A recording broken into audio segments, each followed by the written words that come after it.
ጉዳት ያደረሰው አካል ሙሉ ወጪውን እንዲተካ የማድረግ ስራ ነው። እንግዲህ እነዚህ መሰረተ ልማቶች ላይ የሚደርስ ጉዳት የወንጀል ተጠያቂነትን ያመጣል። አዲስ አበባን ውበት የገለጠው በመንገድ መብራት ላይ የሰራነው ስራ ነው። ድሮ እንደው ከግለሰብ ግቢም እንኳን መብራት ማውጣት ብርቅ ነበረ።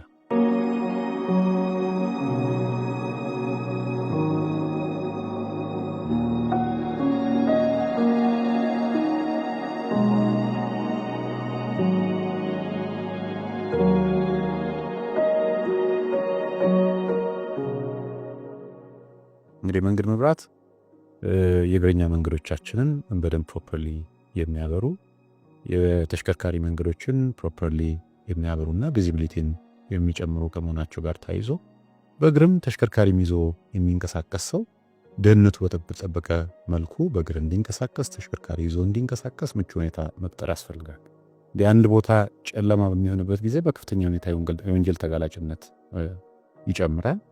የተሽከርካሪ አደጋም በከፍተኛ ሁኔታ ተጋላጭ ነው። የመንገድ ማቋረጫዎች አይታዩም፣ የሚተላለፉ እግረኞች አይታዩም፣ አደባባዮች አይታዩም። የተለያዩ መሰረቶች ስለማይታዩ በእነዚህ ጨለማ በሆናቸው ምክንያት የሚደርሰው የትራፊክ አደጋም በጣም ከፍተኛ ነው የሚሆነው። ከዛም ባሻገር እንግዲህ አሁን በቅርብ ጊዜ አዲስ አበባ ንግድ እንቅስቃሴዎቻችን ቢያንስ በዋና ዋና መንገዶች ላይ ያሉ እንቅስቃሴዎቻችን እስከ 4 ሰዓት ድረስ መስራት መቻል አለባቸው። ትራንስፖርትም እንደዚሁ ከሰዓት ድረስ እንዲሰጥ ግዴታ አድርገን አስቀምጠናል። ይህን ግዴታ ስናደርግ እንግዲህ ሰው በማካ እንዲሰራ ምቹ ሁኔታ መፍጠር መቻል አለብን። እንዲያስቀድሞ በነበሩት ዓመታት ይሄ የመንገድ ስራ ላይ ያለ የመንገድ መብራት ይመራ የነበረው መንገዱን ከሚሰራውና ከሚያስተዳድረው አዲስ አበባ መንገዶች ባለስልጣን ስር ነበረ። እዛ በነበረበት ጊዜ መሰረተ ልማቱ ይሞላል፣ ግን ደግሞ አድሚኒስትሬሽኑ ላይ ያለው ችግር ምንድነው እንደ አንድ የመንገድ ኮምፖነንት አድርጎ የማየትና ለነዚህ መሰረተ ልማቶች በቂ ትኩረት ያለመስጠት ነገር ስለነበረ ከ9,000 በላይ የመንገድ መብራት መሰረተ ልማቶች ነበሩ። ግን ከነዚህ ውስጥ እንግዲህ ከ50% ማይበልጡት ናቸው አክቲቭ ሆነው ይሰሩ የነበሩት። አንዳንዶቹ ተጀምረው የቆሙ፣ ሌሎቹ ፕሮጀክቶች ከተጠናቀቁ በኋላ ወይ ትራንስፎርመር ባለመግባቱ ምክንያት ወይ የተወሰኑ መሰረተ ልማቶች ባለመሟላታቸው ምክንያት ወይም ደግሞ ከተዘረጋ በኋላ በመሰረተ ልማት ስርቆት ምክንያት የቆሙ ነበሩ። ሌሎቹ ደግሞ ለረጅም ጊዜ ተበላሽተው አደጋ ደርሶባቸው ጥገና ያልተደረገላቸው መሆናቸው ምክንያት የቆሙ የነበሩት። እንግዲህ በዚህ ዓመት ነባሩ መሰረተ ልማት ለመጠገን በሄድንበት 9300 በላይ የሚጠጉ የማይበሩ የነበሩ የመንገድ መብራት መሰረተ ልማቶች ነበሩ። ከነሱ 9208 አካባቢ የሚሆኑትን እንዲበሩ ማድረግ አጠቃላይ የነበረው መሰረተ ልማት አገልግሎት እንዲሰጥ እና ወደ አገልግሎት እንዲገባ የከተማችንን የምሽት እንቅስቃሴ የተሻለ እንዲሆን ማድረግ ችለናል። በዚህ ምክንያት እንግዲህ ማታ ማታ ሰዎች ሴፍሊ ያለምንም የደህንነት ስጋት እንዲንቀሳቀሱ ማድረግ ችለናል።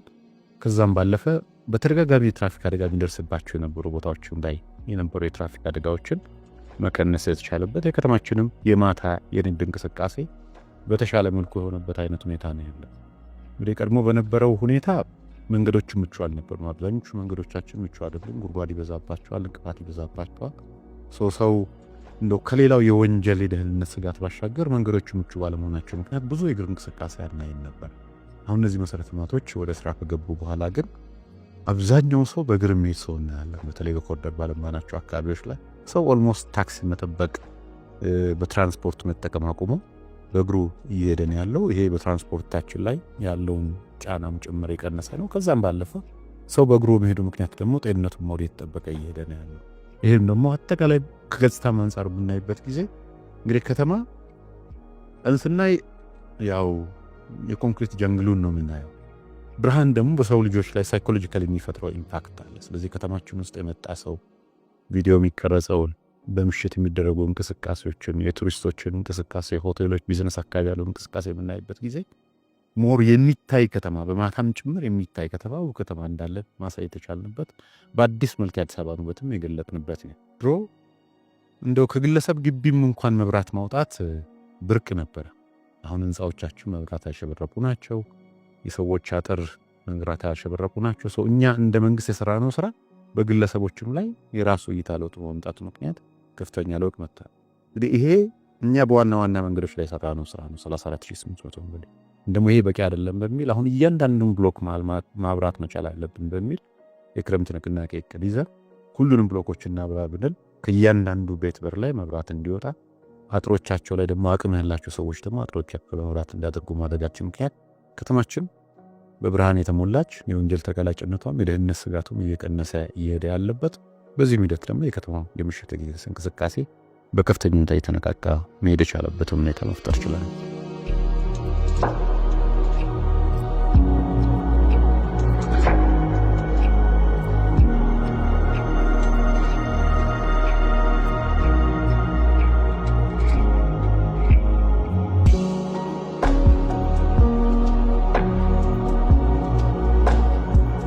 ይህ እንግዲህ አብዛኞቹ በተሽከርካሪ በመገጨት የሚደርስ ጉዳት ነው።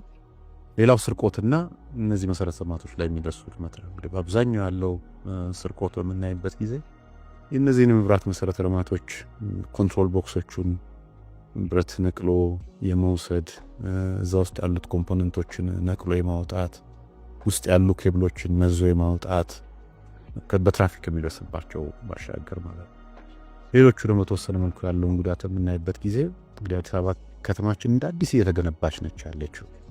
እነዚህ መሰረተ ልማቶች በምንገነባበት ጊዜ አዳዲስ ግንባታዎች የሚገነቡበት ጊዜ ነባር መሰረተ ልማቶች ላይ ጉዳት የመድረስ አይነት ሁኔታ አለ። በአቅራቢያው መንገድ መብራት ካለ፣ በአቅራቢያው ማንሆል ካለ፣ በአቅራቢያው የፍሳሽ መሰረተ ልማት ካለ በእነዚህ መሰረተ ልማት ላይ በጥንቃቄ ጉድለት ምክንያት የሚደርስ ጉዳት አለ። ከዚህ አንጻር እንግዲህ የእኛ የመንገድ መብራትን የሚያስተዳድር አዲስ አበባ መብራት አስተዳደር ባለስልጣን እንግዲህ ከተቋቋመ አንድ ዓመት አካባቢ ነው። የተለያዩ የህግ ማዕቀፎችን እያወጣን ያለ ነው። እስካሁን ድረስ ግን ኢምፕሊመንት እያደረግን ያለ ነው። እነዚህ መሰረተ ልማቶች ጉዳት በሚደርስበት ጊዜ ጉዳት ያደረሰው አካል ሙሉ ወጪውን እንዲተካ የማድረግ ስራ ነው። እንግዲህ እነዚህ መሰረተ ልማቶች ላይ የሚደርስ ጉዳት የወንጀል ተጠያቂነትን ያመጣል። በተለይ ስርቆት፣ እነዚህን ቫንዳላይዝ ማድረግ፣ እንዲወድሙ ማድረግ የወንጀል ተጠያቂነትን ጭምር ያመጣል። እንግዲህ በሚደርስ አደጋ ደግሞ ለሚደርሰው ጉዳት ደግሞ እነዚህ መሰረተ ልማቶች በጣም በከፍተኛ ወጪ ነው የተገነቡት። እነዚህ መሰረተ ልማቶች የወጣባቸውን ወጪ መልሰው ሪፕሌስ እንዲያደርጉ ማድረግ የሚያስችል ስራ እየሰራን ያለን። ከምንም ነገር በላይ እኛ የወጣው መሰረተ ልማት ከወደሙ በኋላ መልሰን መተካቱ አይደለም ሪሊ ማተር የሚያደርገው። ምንም መሆን የለባቸውም እነዚህ መሰረተ ልማት ምንም አይነት ጉዳት ሊደርስባቸው መሰረቅ የለባቸውም። በተሽከርካሪ አደጋ ሊደርስባቸውም አይገባም። በተለያየ እንዝላልነት በሚፈጠሩ ችግሮች ምክንያት እነዚህ መሰረተ ልማቶች ላይ ምንም አይነት ጉዳት መድረስ የለበትም የሚል እምነት ነው ያለን።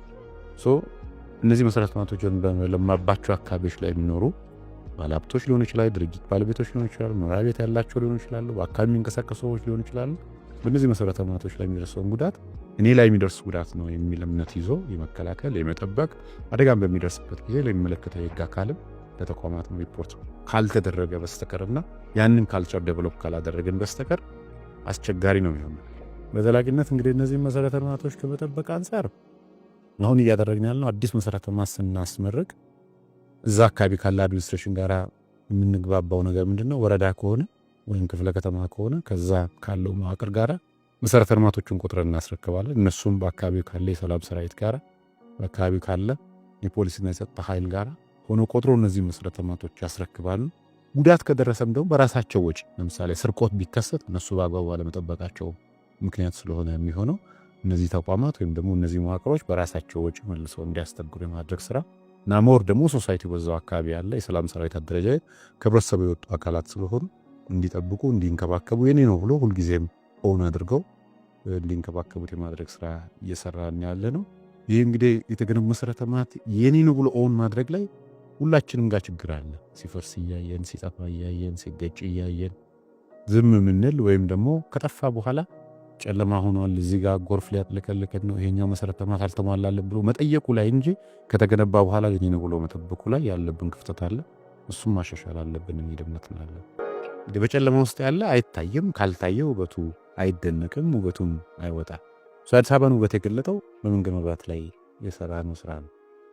ሌሎች አፍሪካ ሀገራትንም የተወሰኑ ሌሎች ዓለም ሀገራትንም በምናይበት ጊዜ በዚህ ደረጃ የመንገድ መብራት መሰረተ ልማት የተሰራበት ሀገር አለ ብዬ አላስብም። ኮስ ያደጉ ሀገራት ትላልቅ መሰረተ ልማቶች ኢኮኖሚ አቅም ስላላቸው ሊኖር ይችላል። ግን የትኛውም አፍሪካ ሀገር በዚህ ደረጃ ያለ መሰረተ ልማት የለም። ሁልጊዜም ሰው ሲመጣ ከመጣበት ቦታ አንጻር ነው ይህንን ኮምፔር የሚያደርገውና ይሄ ለእኛ በጣም ትልቅ ፕላስ ነው ብለን ነው የምናስበው። እንደ ሀገርም ከለውጡ በኋላ አንዱ ኢትዮጵያን የአፍሪካ የብልጽግና ተምሳሌት እናደርጋለን፣ አዲስ አበባን ደግሞ የኢትዮጵያ የብልጽግና ማሳያ እናደርጋለን ብለን ነው ህልም ይዘን የተነሳ ነው። ይህን ህልም እውን ለማድረግ ብዙ የመሰረተ ልማት ግንባታዎችን እየሰራን ያለ ነው። አዲስ አበባ የወንዝ ዳርቻዎቻችን እያለማን ያለ ነው። ከዚህ በፊት ያልነበሩንን በጣም ትላልቅ ፓብሊክ ስፔሶችን ግሪን ኤሪያዎችን እየፈጠርን ያለ ነው። አንዳንዴ እኛም ራሳችን ሰርተን በቪዲዮ ተቀርጾ ስናየው በፎቶ ተነስቶ ስናየው ሪሊ ይሄ አዲስ አበባ ነው ወይ ብለን ራሳችንን እስክንጠራጠር ድረስ የሚያደርግ ሁኔታ ነው ያለው። ይህ እንግዲህ በዚህ የሚቆም አይደለም። ገና ጀመርን እንጂ በሆል አዲስ አበባን አላዳረስንም። ያንን የማዳረስ ስራ ብዙ ይጠበቅብናል። ከምንም ነገር በላይ ደግሞ ያው አሁን የአዲስ አበባን ስታንዳርድ ከፍ አድርገን ሴት አድርገናል። ህዝቡም ከዚህ ያነሰ ከዚህ በኋላ አይጠብቅም። ከዚህ የተሻለ መስራት ነው።